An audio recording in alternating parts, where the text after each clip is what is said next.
নমস্কাৰ আপোনালোকে চাবলৈ আৰম্ভ কৰিছে এনি পলিটিকেল ষ্টুডিঅ'ত মই সুমন উপনিৰ্বাচনত সামগুৰিত বিজয়ৰ পিছতে উৎফুল্লিত হৈ পৰিছে মুখ্যমন্ত্ৰী হিমন্ত বিশ্ব শৰ্মা দীপ্লুৰঞ্জন শৰ্মাৰ অপ্ৰত্যাশিত বিজয়ক লৈ উৎফুল্লিত হৈ পৰা দেখা গৈছে মুখ্যমন্ত্ৰী হিমন্ত বিশ্ব শৰ্মাক বিজেপিৰ ন্যায় নীতিত ধৰ্মীয় সংখ্যালঘু ৰাইজ মোহিত হৈছে ধৰ্মীয় সংখ্যালঘু ৰাইজ ক্ৰমাৎ বিজেপিৰ কাষ চাপি আহিছে এই মন্তব্য কৰিছে অসমৰ মুখ্যমন্ত্ৰী হিমন্ত বিশ্ব শৰ্মাই বিজেপিয়ে সবকা সাথ সবকা বিকাশ নীতিৰে সংখ্যালঘু সকলকো ন্যায় প্ৰদান কৰাৰ পুৰস্কাৰ স্বৰূপে সামগুৰিত বিজেপিৰ বিজয় সম্ভৱপৰ হৈ উঠিল বুলি দাবী কৰিছে মুখ্যমন্ত্ৰী শৰ্মাই একে সময়তে ঝাৰখণ্ডত দলৰ বৃহৎ বিপৰ্যয় সন্দৰ্ভত মুখ্যমন্ত্ৰীগৰাকীয়ে কয় ঝাৰখণ্ডৰ জনগাঁথনি সুকীয়া সেয়ে আমি কেতিয়াও তাত জিকিম বুলি কোৱা নাছিলো আমাৰ দলৰ বাবে সামগুৰি সমষ্টি এটা কঠিন সমষ্টি আছিল কিয়নো সেই সমষ্টিটোৰ জনগাঁথনি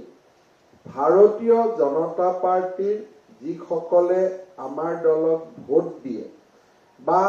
ইমান দিনে আমাক ভোট দি আহিছে তাক সেই সমষ্টিটোৰ জনগাঁথনিয়ে প্ৰতিফলন কৰা নাছিল দীপ্লুৰঞ্জন শৰ্মা ডাঙৰীয়াক যিদিনাখন মাননীয় সভাপতি ভৱেশ কলিতা ডাঙৰীয়াৰ লগত আলোচনা কৰি আমি নিৰ্বাচনত উঠিবৰ কাৰণে অনুৰোধ কৰিছিলো সেইদিনাখন আমি মনত অলপ সময়ৰ কাৰণেও চিন্তা কৰা নাছিলো যে সিটটোত আমি জিকিব পাৰিম বৰহমপুৰ সমষ্টিৰ সন্মানীয় বিধায়ক জিতু গোস্বামী ব্যতিক্ৰম আছিল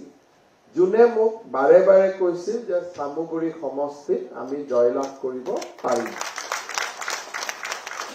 বহুদিন ধৰি ৰাজনীতিত আছো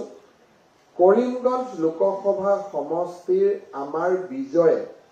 মানুহৰ মানসিকতাৰ পৰিৱৰ্তনৰ এটা ইংগিত আমাক দিছিল ভাৰতীয় জনতা পাৰ্টিৰ নীতি হৈছে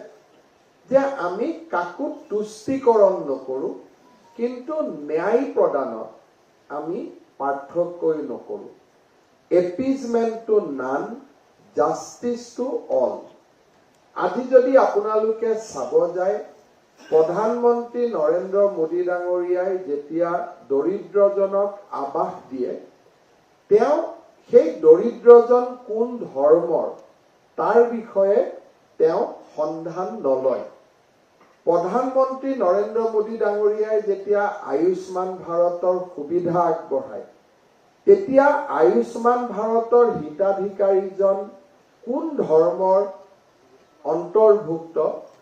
তাৰ বিষয়েও তেওঁ সন্ধান নলয় আৰু প্ৰধানমন্ত্ৰী নৰেন্দ্ৰ মোদী ডাঙৰীয়াৰ যি পদাঙ্ক তাক অনুকৰণ কৰি আজি অসমত যেতিয়া আমি চৰকাৰী আঁচনি নিৰ্মাণ কৰো আমি প্ৰতিটো বিধানসভা সমষ্টিতে সেই আঁচনিৰ সুফল যাতে পোৱা যায় তাৰ বাবে আমি প্ৰচেষ্টা কৰো নিযুত মইনা আঁচনি ৰূপায়ণ কৰোতে আমি হিতাধিকাৰীজনৰ ধৰ্ম নিবিচাৰো অৰুণোদয় আঁচনিও দিব যাওঁতে আমি হিতাধিকাৰীজনৰ ধৰ্ম নিবিচাৰো আৰু সেই কাৰণে সবকা সাথ সবকা বিকাশ সবকা বিশ্বাস এই নীতি যি নীতিৰ আধাৰ হল যে কাকো আমি তুষ্টিকৰণ নকৰো কিন্তু আমি সকলোকে ন্যায় প্ৰদান কৰিম এই নীতিৰ আধাৰতে প্ৰধানমন্ত্ৰী মোদী ডাঙৰীয়াই আমাক মহামন্ত্ৰ দিছিল সবকা সাথ সবকা বিকাশ সবকা বিশ্বাস